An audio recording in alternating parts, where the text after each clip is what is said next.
I ended up standing in the street, barefoot, gasping for breath, the wet slap of smoke hitting my face while the girl I used to trust stood across the road like she was watching a bonfire she ordered special. I survived it, but the craziest was not this. The house had always creaked, old beams shifting, pipes grumbling, so when I first heard the crack pop noise downstairs, I thought it was nothing. It wasn't nothing. It was the porch igniting. Chloe's scream from the hall snapped me into motion faster than my own brain could process. The air was already changing, hotter, wetter, tighter, like the walls themselves were sweating panic. When I ripped the front door open, a blast of heat slapped me across the jaw hard enough to make me stumble backward into Chloe. Outside, the air was cool and cruel, like the house had been cut loose from reality, left to drown alone. We ran barefoot over wet grass still slick from yesterday's storm, coughing so hard it felt like we'd swallowed sandpaper. That's when I saw her. Alana, put up, arms folded, standing under the street lamp's orange glow, staring straight at the fire and us like she was watching karma unfold exactly the way she wrote it. She didn't scream, didn't flinch when the sirens started howling a block away, just stood there locked in place like the chaos unfolding was a scene from her favorite movie. Chloe noticed her too. She grabbed my arm, pointed, whispered with a voice full of fear, "Who is that? Why is she just standing there?" I didn't answer, because I already knew. It had been 2 weeks since I broke up with Alana. Not a screaming match, not a betrayal, just a conversation, a clean break, or at least, I thought it was clean. I told her I couldn't do it anymore, couldn't keep pretending I was happy, couldn't keep orbiting her moods and her dreams. She didn't cry, didn't beg, just gave me the slow, strange smile and said, "You'll see." At the time, I thought she meant I'd regret it. But now, watching her calmly survey the blaze that used to be my life, I realized she had been planning something. That smile hadn't been heartbreak, it had been blueprint. When the fire crew finally shoved us behind the police tape, Chloe kept giving me these sideways glances like she was trying to calculate a reality where this all made sense. But it didn't. Not yet. That fire wasn't just destruction. It was a message. And deep in my gut, beneath the ash and adrenaline, a colder fear crept in. Alana didn't just want to hurt me. She wanted to erase me. They say the worst part of a fire is the aftermath. Not the heat, not the smoke, not the crackling collapse of everything you once loved. It's the silence. That hollow, buzzing silence once the chaos dies down and you're left with nothing but questions and the sharp, invisible sting of what comes next. The fire trucks were still spraying down what remained of the back porch when the fire chief, a man with salt and pepper stubble and exhaustion in his bones, pulled me aside. "We're ruling out accident," he said, clipboard in one hand, soot on his face like war paint. Accelerant was used, multiple ignition points. Someone wanted this to burn. My throat clenched. I didn't need to guess. I knew. But knowing something deep down and hearing it out loud are two very different things. "Any leads?" I asked, though my voice didn't sound like mine. It was hoarse, foreign, like I'd swallowed gravel and shame. He looked at me, really looked, and then stepped a bit closer, lowering his voice. "We found a trail, like someone walked it through the house. Gasoline mixed with something else. It was intentional, calculated." I nodded slowly, my stomach twisting like it was trying to fold in on itself. Chloe had been pacing behind the yellow tape, arms folded so tight around her that her knuckles were bone white. She saw me talking to the chief and came over the moment he left. "Well?" she asked. Her voice was steady, but her eyes were oceans. She already knew too. Maybe not all of it, but enough. "It wasn't an accident," I said. She blinked hard, then let out a shaky breath. "Did you see her again?" I shook my head. Alana had disappeared into the night just as quickly as she appeared. The moment the flashing red lights arrived, she melted into the shadows. No trace, no confrontation, just that look, that terrifyingly calm look. "She was there," Chloe whispered, "just watching." I know. We stood in silence. Sirens faded. Neighbors stared. Reporters circled like vultures. But all I could think about was that last conversation. 2 weeks ago, the look in Alana's eyes. Not heartbreak, not anger, satisfaction. She didn't want closure. She wanted vengeance. Later that night, Chloe insisted I stay at her place. I didn't argue. What would have been the point? My house was no longer a house. It was a skeleton of charred beams and blackened drywall, bleeding memories into the sky. At her apartment, she set me up on the couch with a blanket and a quiet kindness I didn't deserve. I stared at the ceiling for hours, listening to the ticking of her kitchen clock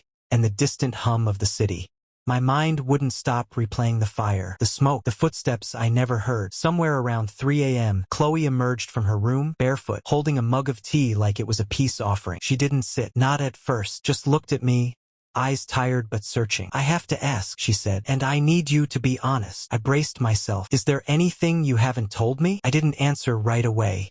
Not because I was hiding something malicious, but because the truth was messier than I wanted to admit. So I told her everything. How Alana had still been technically living at the house when Chloe and I first met. How the relationship had been dead, yes, but the logistics weren't over. How I hadn't been entirely truthful because I was scared that Chloe would see me as one of those guys. The ones who start something new before ending the old one. Chloe listened, didn't interrupt, didn't blink. When I was done, she just nodded. Quiet, hurt maybe, but mostly processing. She went back to her room without saying another word, and I lay there, wondering if I had just burned the only safe place left in my world. The next morning, she was different. She didn't yell, didn't ask for space, but her eyes didn't meet mine over breakfast. She made coffee, grabbed her keys, said she had to run errands, even though it was Sunday, and her job didn't require weekend hours. She left the door unlocked behind her, and just like that, I was alone again. But this time, the loneliness felt earned. I spent the next 3 hours doing something I didn't think I had the energy for, going through cloud backups, combing through what remained of the digital remnants of my life. I wasn't looking for photos, not email, just proof. Alana was smart. She had deleted all the camera archives from the security app on my phone. She changed the login, wiped the dashboard, but she didn't know I'd set it to auto-sync to an external drive tucked away in a fireproof safe. And if that safe survived, maybe, just maybe, I'd get my first piece of leverage. It was a long shot, but I had to try.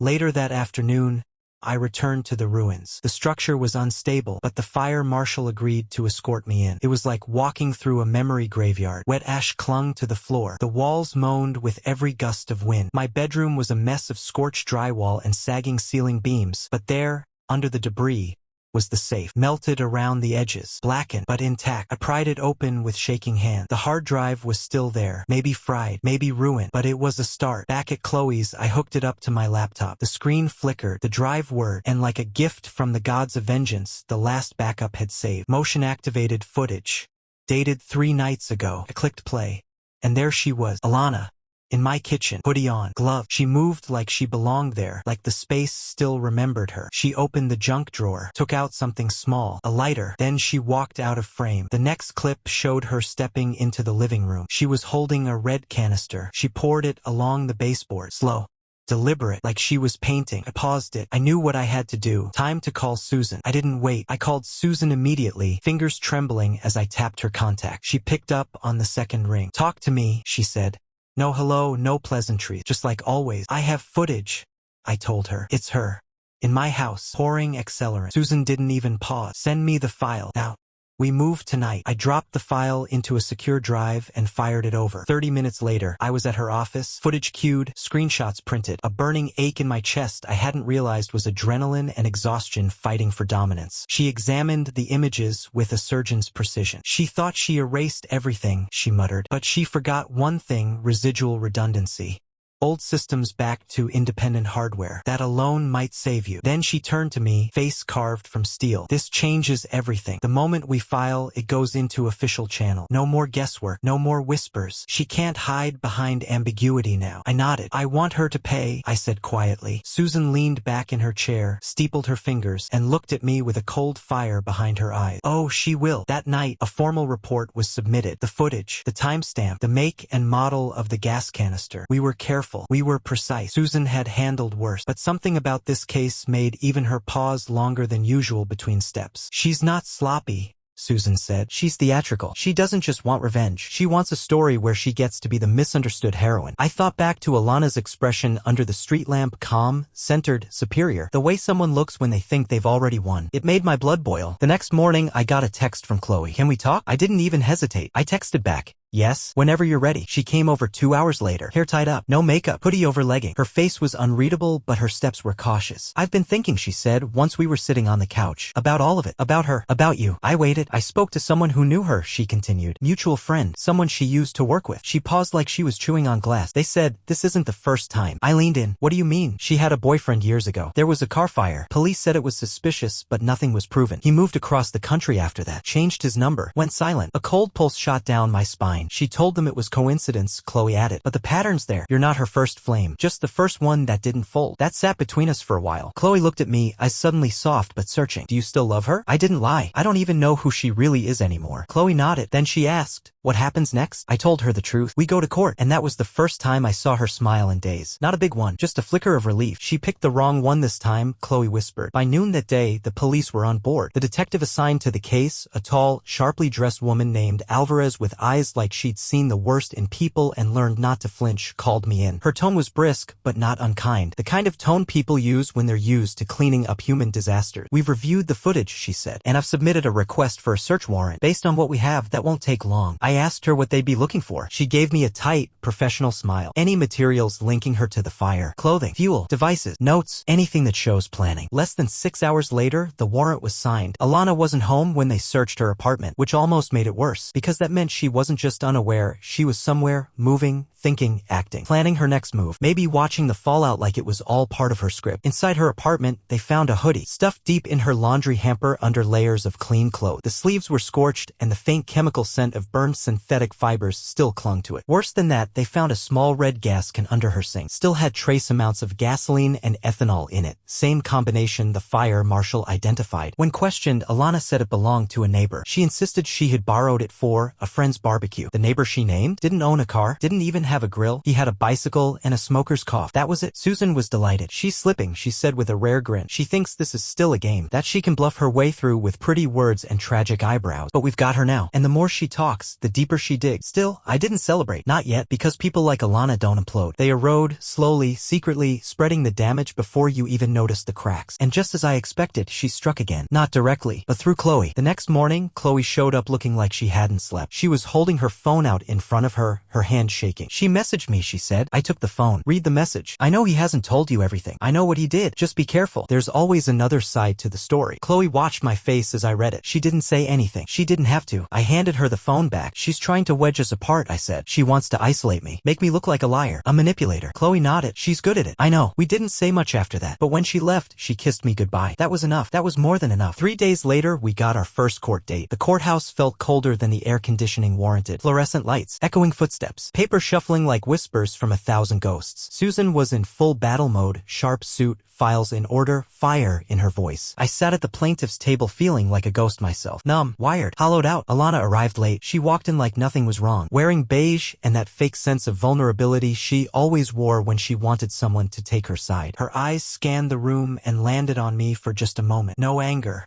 No shame, just calculation, like she was adjusting the pieces of her chessboard. The judge was a middle-aged woman named Fallon, sharp-featured and known for not suffering fools. She called the session to order and asked for facts, not feeling. Alana's lawyer was polished, too polished. He spun a narrative of emotional distress, heartbreak, temporary breakdowns. He admitted to nothing, denied everything. Susan waited. Then she stood up, turned on the monitor, and played the footage. You could hear a pin drop. Alana in the house, the gas, the lighter, the deliberate movement. Susan didn't speak for 15 seconds. She let the silence settle like dust after a bomb. Then she walked through the rest. Evidence, timestamps, the hoodie, the canister, the neighbor's statement. Then she hit them with the voicemail. Alana's voice, calm, chilling. "You'll regret making me feel disposable." Not screaming, not sobbing, cold, like steel on ice. Alana's lawyer objected. The judge overruled him. Then she asked if Alana would like to respond. Alana stood, opened her mouth. Nothing came out. She sat back down. And for the first time since the fire, I saw it. Fear. Real fear. But turning the tide didn't mean calm sea. If anything, it meant the storm was just catching its second wind. The next morning, Chloe and I sat across from each other in the quietest diner in town. Our coffee sat untouched between us, steam rising like ghosts from our cups. She was scrolling through her phone with a hard, silent intensity one hadn't seen since the fire. "She posted a video," Chloe finally said. I tensed. "What kind of video?" "She's crying, talking about how she's being targeted by her abusive ex, how you're trying to ruin her life with fabricated footage. She even called you dangerously obsessed." I sank back into the booth, my jaw clenched so tight I could feel my molars grind. "Does she mention my name?" "No. But it's obvious. Everyone in the comments knows who she's talking about. She even used old pictures of you two together." Happy one. That hit harder than I expected. Not because I cared about her trying to rewrite the narrative, but because of how easily she was pulling people in. The sympathy, the likes, the shares. "She's playing the long game," I muttered. Chloe nodded. "She always was." By the end of that week, I started getting messages from strangers. Some were neutral, curious. Others weren't. "Monster. Hope you rot. She deserves justice." One message simply read, "We're watching you." I took screenshots of everything, sent them to Susan. She replied, "This is exactly why we're pushing for the restraining order to include digital harassment. She's weaponizing her following." And then came the email, a private message through a dummy account. No name, just one sentence. "This isn't over. You think you're safe? Think again." It was signed, of course, with a single letter. I didn't respond, but I didn't sleep much either. 2 days later, a brick shattered Chloe's car window in the middle of the night. No note, no message. Just silence and broken glass. The police came, took the report, didn't say much. But Susan did. "She's escalating. We file for a protective order tomorrow." The next court date was set. This time, the tone was different. The judge had seen the video. So had opposing counsel. They were not amused. Alana's lawyer tried to downplay it, called it an emotional reaction to harassment. Susan dropped the screenshots on the table like she was playing a royal flush. The usernames, the timestamp, the death threats. Then she played a second voicemail Alana had left me. One I hadn't even remembered saving. "You're not going to win. No one believes you. They never do." When the recording stopped, the silence in the room was suffocating. Then Judge Fallon spoke, voice clipped and final. "I will be granting the protective order, and I strongly advise the defendant to reconsider her public campaign. The court does not look kindly on interference." Alana didn't cry. She didn't flinch, but her hands, folded on the table in front of her, were shaking. After the hearing, Chloe and I sat in the car, watching people filter out of the courthouse. "You did good," she said. "I didn't feel like I had." "I'm not trying to win," I told her. "I just want it to end." She reached over, took my hand, held it tight. "It will," she said, "but not yet." That night, I found another envelope on my doorstep. Inside was a photograph, old, weather-worn, torn at the edges. It was me and Alana, from years ago, smiling. On the back, written in red ink, "Remember who loved you first." I didn't know whether to be terrified or furious, probably both. But either way, I knew something now with absolute certainty. This wasn't about fire anymore. This was war. The days that followed were slow-motion wreckage. Nothing exploded. No alarm. But everywhere I looked, something else had fallen out of place. It started with a phone call from my job's HR department. "We've received an anonymous complaint," the woman said, polite and unreadable, "about behavior that may be relevant to your current eligibility for promotion." My blood ran cold. I asked what kind of complaint. She said it was vague. Something about instability, domestic disturbances, a concern that I was bringing personal drama into the professional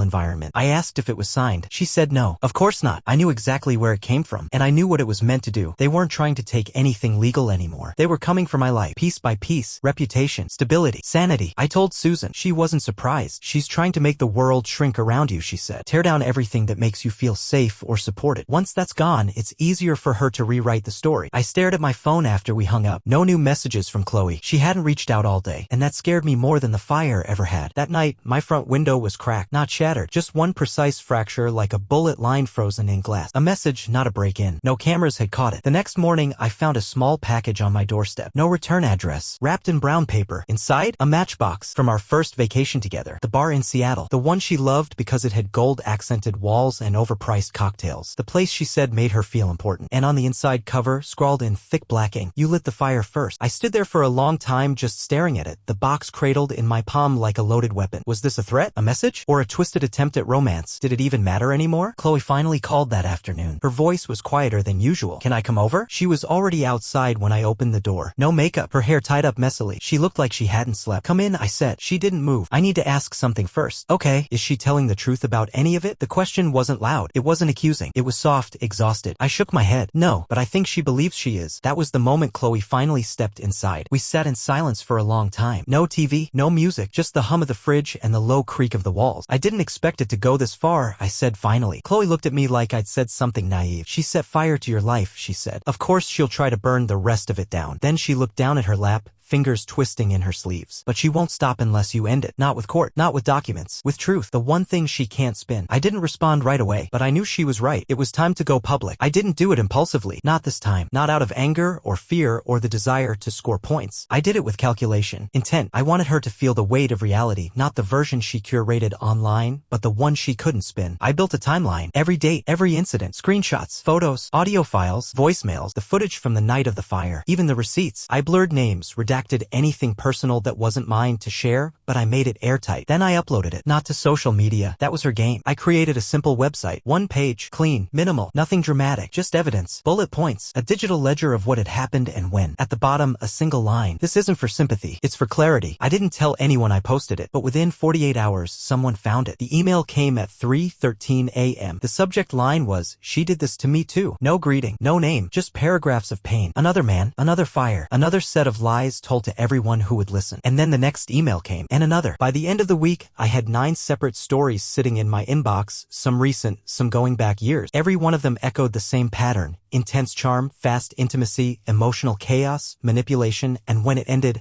retaliation. 2 included restraining orders. 1 mentioned a miscarriage that may not have even been real, but no one had ever been able to make it stick. She was always one step ahead, always vanished before the dust settled. Until now, Susan reviewed every message, verified what she could, cross-referenced court records and employment histories. Some stories were incomplete, but one thing was clear. This wasn't an isolated implosion. It was a pattern, a system, a design. She's not a chaos agent, Susan said. She's a collector of moments, of people, of stories she can reshape until no one knows what's real anymore. Then she leaned forward and added, "But we have something she's never faced before." "What's that?" I asked. "You." A week later, Alana filed a counterclaim. Emotional distress, online defamation, violation of privacy. Her lawyer, now suddenly grim and stiff, filed for a takedown of the site. But Susan was ready. The documentation was bulletproof. There were no names, no accusations, just facts, just timestamps. The judge declined her motion. That was the day Alana stopped being calm. She tried calling me that night for time. Then she left a voicemail. Her voice was shaking, not from fear, from rage. "You think this makes you safe?" she hissed. "It makes you exposed. You think people care? They'll forget you. They always do. And you'll end up with nothing." She paused, took a long breath, then whispered, "I loved you. You have no idea what you've done." I sent the recording to Susan. She didn't say anything. She just added it to the file. Chloe came over the next day, brought groceries, didn't ask, just started unpacking them like it was her job to keep me alive. "You okay?" she asked after we'd eaten in silence. "No," I said, "but I will be." And for the first time in weeks, I actually meant it. But while I was finally steadying, Alana was unraveling. We knew something had shifted when her lawyer suddenly filed for an extension. The tone of his motion was vague, citing emerging personal complications and client instability. Susan read it twice, then smirked without humor. "She's spiraling," she said, "and he knows it." I wanted to believe it was the beginning of the end, but endings, at least the kind that mattered, never came fast. The next morning, a package arrived at Susan's office. No return address.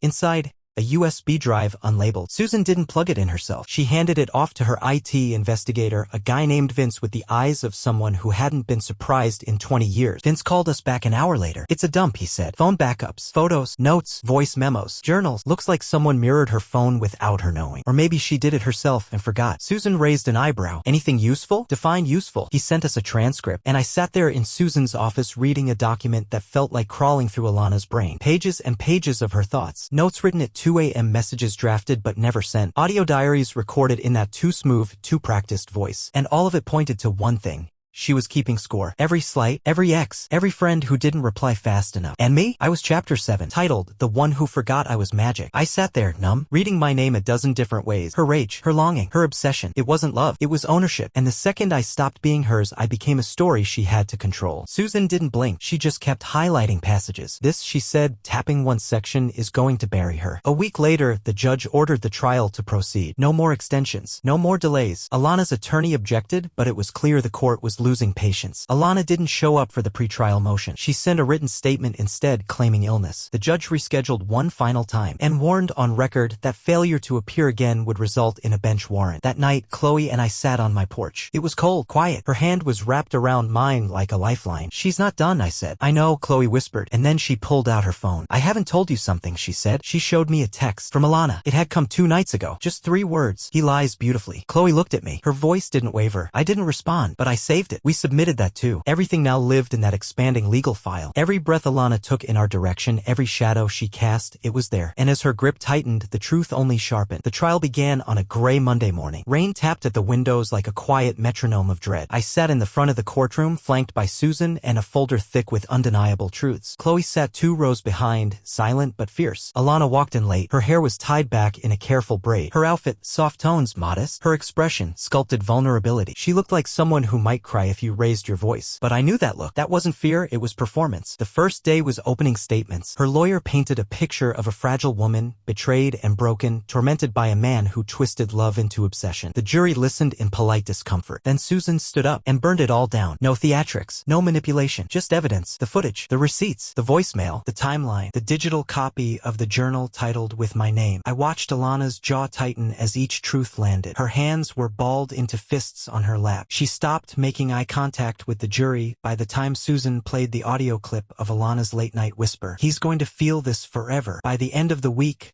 her carefully constructed illusion had cracked. Then came the witnesses. A woman from her college. A man she dated in Portland. A former employer.